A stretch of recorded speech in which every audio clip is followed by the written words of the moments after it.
A catastrophic event is about to take place in a matter of days. I'm strongly urging everyone to take what I'm about to tell you very seriously. If you do not understand what I'm saying, keep watching till you do. Because if you turn away from this video, you will regret it dearly. The Earth is being rocked with a strong magnetic pulse that is devastating all the beings in it. And it's about to get 1,000 times worse. Here's how this magnetic pulse is affecting us as Since we speak. electricity and magnetism are really just two forms of the same thing, a magnet can affect the electrical signals in your brain. Now this is your brain. It's basically an electric web of billions of neurons wired together. When a strong magnetic pulse hits these neurons, it alters their electric current. The process is called transcranial magnetic stimulation, or TMS. Electricity is the currency of the brain. All thoughts, all beliefs, all actions are just electrical impulses. And so TMS, we're actually able to get in there and influence the currency of the brain focally and non-invasively. The stronger the magnetic pulse, the deeper into the brain it goes. And by adjusting the pattern of the pulse, you can change the way that part of the brain functions. You can turn a part of the brain up or down, or temporarily turn it off, or temporarily turn it off, or temporarily turn it off. This magnetic field is having an effect on Earth as we speak. These cars are being lifted in the air due to this magnetic field. And you and everything you know will be lifted in a moment. You hear a lot of people talking about the rapture, and you're trying to understand what are they talking about. Raptured, lifted, you know. It's a magnetic pulse from a planet that is coming, and I'm going to explain a little bit to you about this planet that is coming. The government knows all about this planet. This planet been here since the days of Sodom and Gomorrah and the days of Noah, and each civilization was destroyed by this planet. This planet, it caused severe weather patterns, unprecedented. And when this planet comes close to our planet, it changes our planet to evil, because when God designed the universe, he designed this evil planet to come to the evil. Galatians 6:7. Do not be deceived. God is not mocked, for whatever one sows, he will also reap. If man becomes evil on this planet and makes this planet an evil planet, he shall also reap an evil planet. An evil planet is on its way. Psalm 7:16. The trouble they cause recoils on them. It comes down on you. Their violence comes down on their own heads. So this planet affects the minds. It is killing animals. Animals are dying off. The fish is dying off. It is disrupting the whole planet. Another small life lost on the vast Kazakh grasslands. Officials estimate that in the last 2 weeks as many as 12,000 Saiga antelope have died. No one can understand what's happened because we see dead animals concentrated in a certain area. The government is baffled. This phenomena took place not only in the area where mass death of Saiga antelope took place, it also happened in another district some time ago where strange white fog was seen. And as their numbers plummet once again, this graceful sight is becoming ever rarer. These are the signs of God. And as this planet moves closer, it is throwing off red iron oxide, evil red iron oxide, which is affecting the minds of the animals, the humans, and the whole entire planet with its strong evil magnetic field. As the magnetic field affects the earth and the minds of the people, they become more evil, and violence is about to break out to a scale unprecedented, never seen before in the history of mankind. And you shall hear of wars and rumors of wars, for all these things must come to pass, but the end is not yet. Nation shall rise against nation, and kingdom against kingdom, And there shall be famines and pestilence and earthquakes in diverse places, and all these are the beginnings of sorrow.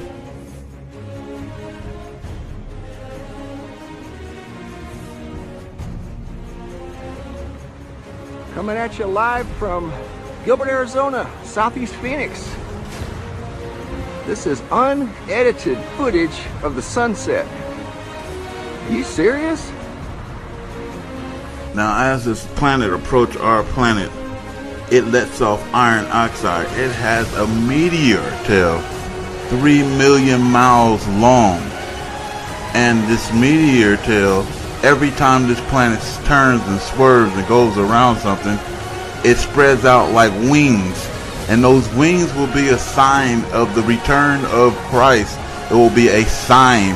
And I just said it, what it's going to be, a sign. Those wings are going to spread out, and it's going to have a long tail, and it's going to look like Jesus Christ on the cross.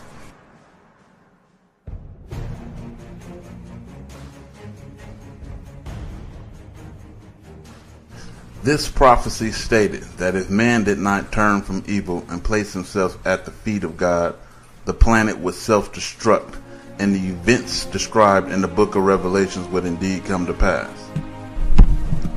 This is your final warning. If you did not hear anything that anyone has been telling you, at least hear this. Your doom is coming. The planet will be rising. The two magnetic fields is coming into each other, and they will pull on this earth in such a way that you have never seen ever in life. If you are not straight with God, you better get yourself straight. The end of this world is right here at hand. And it's going to be like in the days of Noah. It's going to be like in the days of Sodom and Gomorrah. You know, you have an ounce of time. Days. So I'll do a quick recap. The iron oxide from this evil planet is causing an effect on the minds of the people, and it's, as the planet gets closer, it's going to get worse and worse. The police, you think they're bad now, they're going to be 1,000% worse. It's going to wreak havoc. The World War III is going to start. It's going to affect the minds, this magnetic pulse, this field, you know, and it's going to affect animals and everything like never before. So you should be ready to go. And I'm not talking about world ready. I'm not talking about prepper ready. I'm talking about God ready. Because this planet is going to be destroyed. It's done. And you can be deceived by the beast at this time. The elections is going to go horrible. Everything is going to go bad. This is Venezuela right here. Everything is about to go bad. You know. And basically, people are getting worse and worse and worse and worse. And just think about people who are already on mental medications. You know, it is time to get yourself out of the city. It is time to flee to the mountains. It is time to set your teepee out in the wilderness. If you ain't understanding what I'm saying, then you will not. Turn off the video. Go to hell. If you do understand what I'm saying, please get yourself and your house in order. Get away from the city. This is Raptor News. Peace. Dependent military families, the husbands and wives of the men and women in the military, has begun conducting briefings for dependents. These would be the dependents that are stationed on near the East Coast, the Atlantic Ocean, near the West Coast, the Pacific Ocean, and near the Gulf Coast. At these briefings, they're being told the following, that there's this planetary-sized object called Nibiru that's coming into our solar system. It's going to be causing very severe problems, much more so than it already is, very soon. And that they're being put on standby to bug out. They're being told that there'll be little notice, possibly 2 weeks or so, before they're given the notice to bug out. Oh, they're also, by the way, they're being shown a map. Advance 4 to 6 weeks is probably pretty likely. Probably not more than 3 or 4 months. So that's our belief. I hope we're wrong. I hope that this turns out to be incorrect information. If it is, well, that's great. If it's not, if it turns out to be correct, then you've got your heads up. So I asked the question this morning to all of you out there, to the several thousand of you listening to me on the morning of July 11th, 2012. What would you do if you had 6 years to prepare? What would you do if you had 6 months to prepare? What would you do if you had 6 weeks to prepare? Mike, it was 2 weeks ago today that I announced the information I received from 2 confidential sources. One was a confidential source who is a dependent of a Department of Defense employee, part of continuity of government contingency planning, by the way. Not all DOD and not all government employees are part of COG, continuity of government contingency planning. Anyway, at this briefing, which they had to sign a non-disclosure agreement before the briefing began, they were told that they were being put on standby for evacuation, that they may get as much as 2 weeks' notice, they may not. And they started telling these dependents about Nibiru Planet X and how this planetary-sized object was going to cause massive flooding on all coastal areas. The map they were shown is very similar to the map of my DVD. I need to get a copy of that to you, by the way, Mike, if I haven't. And that was pretty much it for that source. The second source is in the Department of Homeland Security, and that source basically confirmed what the first source said without going any further on that. And then the following day, or the same day, I should say, you came up with your own sources, Mike, and why don't you tell us about those? Well, the source that first told me about this, and I've been doing some digging since then, but the source that first told me about this is a director-level individual for a foreign intelligence agency that I have occasion to speak with now and then. And what I was told, and I was told this probably maybe 60 or 90 days ago, and I didn't put a lot of credence in it at the time, but as I've researched, I have to put more and more credence in it. And as a qualifier, I have to say this up front, that, you know, perhaps this is being floated as disinformation to discredit people and to discredit. So I have to give a caveat there. I don't think it is, but it could be just that type of effort. But I was told that to be very prepared on the dates of August 17th and the dates of September 26th, that a planet-sized object would be passing passing very, very near the Earth. And I was told that the closest distance would be maybe 5 to 10 Earth diameters. It would come that close, and that we should be be prepared for massive earthquakes, and as a result of those earthquakes, tsunami-level flooding in coastal areas. Now, since that time, I've done some more digging, and I spoke with intelligence sources within the U.S. who not only confirmed that, but added some more fuel to the fire. And one of the things is that this object is coming in at an extremely high rate of speed. And what the other concern is, besides just the near passage, is that as this thing passes through the asteroid belt, it's going to disturb the stable orbits of many asteroids that are out there that are orbiting, and be like a cue ball on a billiard table and send these things going helter-skelter in every direction, so that no one knows where they're going to end up and what their ultimate destinations are going to be, and that we may be living with after effects of this for a number of years into the future. Absolutely. And then you had a second source, I understand, as well. Well, the second source was the one within the U.S. government. There was another, my primary source was from a foreign intelligence agency. Right. Well, the distance that you described, 10 times the Earth is about 24,000 miles in diameter. So 10 times that would only be 250,000 miles. That's about the distance of the moon, by the way. Yeah, that's close. And I've been told that the size of this object could be as big as the moon. Could be. It is being tracked currently, and the primary tracking station is that large dish in Puerto Rico, I believe it is.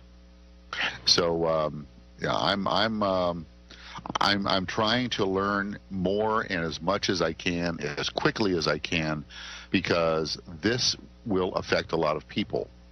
Now, I also have to tell you, I have been told point blank information that I can't share, because I was told if I go on the air with this, that my truck's going to blow up with me in it. And okay. And mostly what that has to do with the high rate of speed it's traveling at, and how it achieved that high rate of speed. The term slingshot comes to mind. Right. So, well, when this thing comes into our solar system, Mike, it comes up. It's coming from the south, by the way, and as it gets deeper into our solar system, approaching our sun, it picks up speed. Does a loop-to-loop around the sun, excuse me, where it slows down and then starts picking up speed as it goes back out.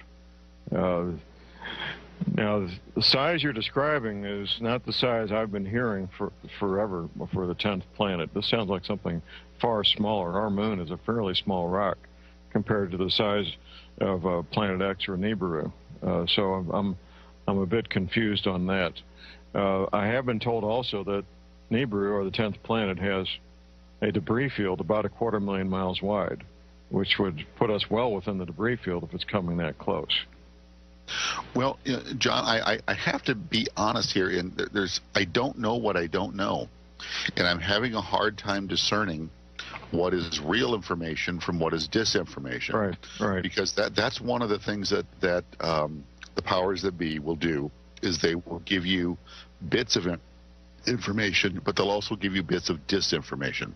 Right. And so it's up to us to use our own discernment to try to determine, hey, what's real and what's bunk. And I'm struggling with this. I have to be very honest. Well, and I've described this live on the air. I know you typically don't listen to my show because you're trying to get ready for your own, Mike. But typically what I do with this is, first of all, I describe the quandary that I find myself in, and I think you find yourself in also. We come across information like this from reliable sources that don't know each other. If it's true and we don't report it, then we could be directly responsible for a lot of lives being lost. If it's not true and we report it, well, then we get some egg on our face and life goes on. What I'm doing, Mike, is encouraging people to look at these dates as a opportunity for a training opportunity for us to evaluate our prudent preparedness, develop a plan A, a plan B, maybe even a plan C, to be able to evacuate if we live on a coastal area and be able to have a safe haven to go to. The dates of August 17th and September 26th may or may not be the accurate dates on one hand. On the other, the scientists I work with, and I work with a number of scientists, they're all in agreement that, yes, this thing's coming. And when it does come, it's going to cause massive flooding in all coastal areas. As you probably know, Mike, I've debriefed about 24 Navy veterans who were at the classified briefings, telling them that during their lifetimes this coastal flooding would occur. So I agree with you. It's a quandary. It's something that we need to encourage people to do their own research, achieve their own level of discernment, and make decisions based on the knowledge that they gain. Well, John, if worse comes to worse, it may be a good time to take the family on a camping trip and just be away from any large urban areas at all, because if something of this magnitude occurs, there's going to be mass panic. And when that happens, your freeways are going to be like parking lots. and you're not going to be able to get away. You're going to be stuck where you are. Temperatures are going to flare. People are going to become desperate. And it might not be a bad time to take advantage of a national park somewhere. Take the family out camping. Be prepared. Take as much stuff as you can. That's useful, utilitarian to you, and just be somewhere else. If you've got yourself a cabin or a vacation home, or you own rural property someplace, then better yet, you might, like I said, you may just want to be out of the cities. Well, and you're right. Turn it into an enjoyable occasion, like you said, a training exercise, if you will, so that you at least minimize the risk and you don't get yourself caught up in a massive urban situation, where you're sitting on a freeway and you can't move because it's bumper to bumper, and the cars around you are running out of gas because they've been sitting there for 10 hours idling. Right. Well, I've talked occasionally, I did recently, about the aerial photograph of Houston, Texas, when people were trying to evacuate when that hurricane was headed that way. I counted the lanes up that weren't moving all in one direction. I think it was 12 or 14 lanes, interstate highway and outer roads. It was amazing, an amazing, very scary photograph. Mike, we got a caller here. James from Fort Worth. Good morning, James. Hey, guys. How y'all doing? Good. I was wondering, is there anything to be looking for through other organizations, maybe the Navy around their naval bases in Norfolk and so other places, like just a sign that they're like moving everything out, getting it away from the shores? I was wondering if there's anything along those lines that maybe we could look for to give us a little bit of a heads up. James, the Office of Naval Intelligence, ONI, have been evacuating their people from coastal areas for a while. The CIA and National Security Agency began in 2005 to evacuate their people to Denver. So there's not much you're going to see, because all the people who are part of continuity of government, the majority of them anyway, have already left the coastal areas. Yeah, well, I've got a sister over there, and she's in North Carolina, and so I was just wanting to... Because is I've she been east watching, or west? Is your sister east or west of the Blue Ridge Parkway? She's east, and well, the U.S. Navy, James, the U.S. Navy, not John Moore. The U.S. Navy says the East Coast will take damage up to the Blue Ridge Parkway, which is 100 miles from the ocean. Yeah. She's literally right on the beach. She's got beachfront. Oh, there you go. Yeah. So I wanted to get some information to her because this subject piqued my interest years ago, and I've been really keeping up with it. And thanks to you, I've learned a whole lot. So okay. Thanks to both you and Mike. Okay, James. Thank you, sir. All right. Bye-bye. Mike, we got another caller here. Dennis in Michigan. Good morning, Dennis.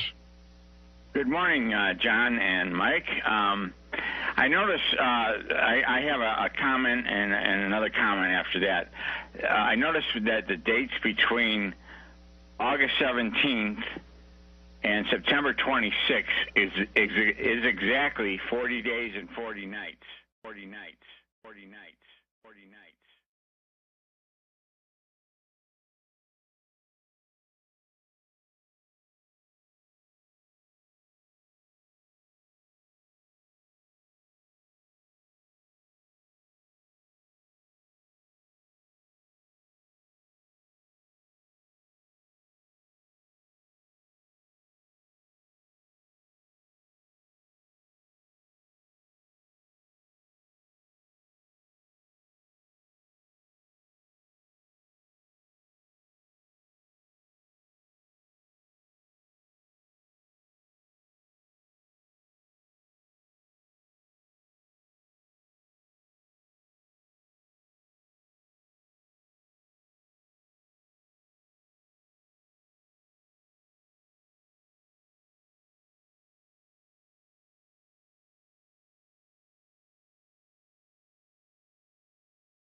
Okay, but let's get down to the nuts and bolts.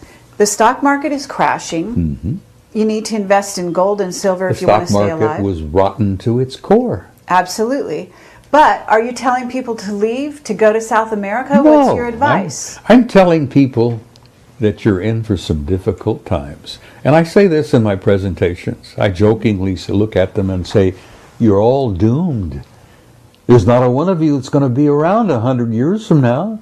You're doomed. So to hell with it. Enjoy the ride. No, I tell people who are interested in listening for whatever it is I have to say, that you're in for some difficult times. It's going to happen. There is no way to avoid it. We cannot go on as we were, because some of our systems were rotten to the core, and our banking system, the insurance programs, all of that, stock market, Wall Street, those guys were absolutely rotten. The housing industry? The housing industry. That was bound to fail. You talk about a bubble? It was bound to fail. It had to fail. Well, I'm glad it failed. Hope to hell that they learned something from it. No. Okay, but are we talking about martial law in the United States? I mean, what are we talking here? You're talking about a time when you may have martial law. It's only one step away. You know that the authority has been given to the president to declare it. Right. Congress gave that authority to the president years ago. I've even lost track of how long it's been. But anyhow, all the president has to do, whoever he may be, and that doesn't matter much anymore either, because one nitwit is very much like the other. You have a national emergency, and it's declared. Right. Boom. Martial law. You declare a national emergency, which has not been declared yet. Right. But we're right on the edge of it. Right. And you're going to have martial law.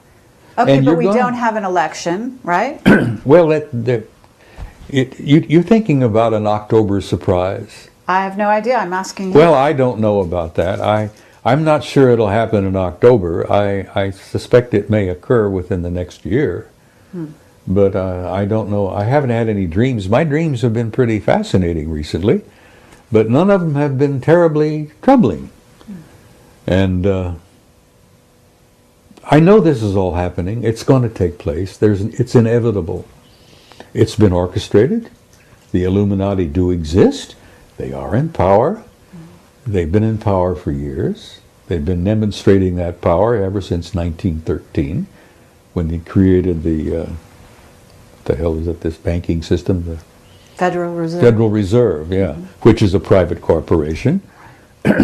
We lost most of it in 47. I don't know whether you were aware of that, but that was a big year. National security became everything. It became the member of the triad. 47, we declared, we made the National Security Agency. We formed a pact with the Brits, the Australians, the Canadians, and New Zealanders. The UKUSA Pact, which most people don't even know exists. The UKUSA crowd, all of us, Britain, US, Canada, New Zealand, Australia, are all like this. Whoever's in the White House and who's ever at Buckingham Palace, it don't matter. All right. The power behind the scenes has been running this damn thing since 1947. And Ike saw it. Scared the hell out of him. He met the Anunnaki. That scared the hell out of him. So they're pulling our strings now like they always have. Okay. So what's your solution? What would you tell people? I mean, in facing the future, in trying to reinvent the future, certainly Marsha's working with people to become enlightened, to She's doing apply. a tremendous amount of work to help people make this transition. Carrie, we're not just going through a transition, we're going through a transcendent transformation, literally. A transcendent transformation. We're going to come out of this thing when it's all over with, totally different species. We're not going to be the same people we were in the past. And that's good. And it's going to hurt, and it's going to be painful. And I tell people, and I've said this repeatedly, don't get too uptight about it. You've been through hell before. You're going to through a bit of it again. But once it's over, once you've made that transition, we're going to have, hopefully, a new world, a new future, a new beginning. And I think that's the end of the great year that we're going through. We're going through the end of a 26,000-year cycle. And I tell you, 2012 don't matter. Mm-hmm. First of all, Christ was born 7 years before. And this is a fact. And if you don't believe me, get Sir Lawrence Gardner, who's probably one of the best historians we've got working today. Lawrence Gardner's got the facts. Jesus was born in 7 BC on the 1st of March. Now, if you want to count from his birth, like we supposedly have been doing, add 7 years to 2008. You end up with 2015. That's pretty close to what 2020... so you're saying we're actually in the year 2015 now? No, we're in the year 2015 right now. Right. So Yes. that means that Nibiru, when you say it's coming in 2020, is actually due in about 5 years. Probably. So we're looking at 2013 by our calendar. Well, no later than 2017. I'll throw 2017 out.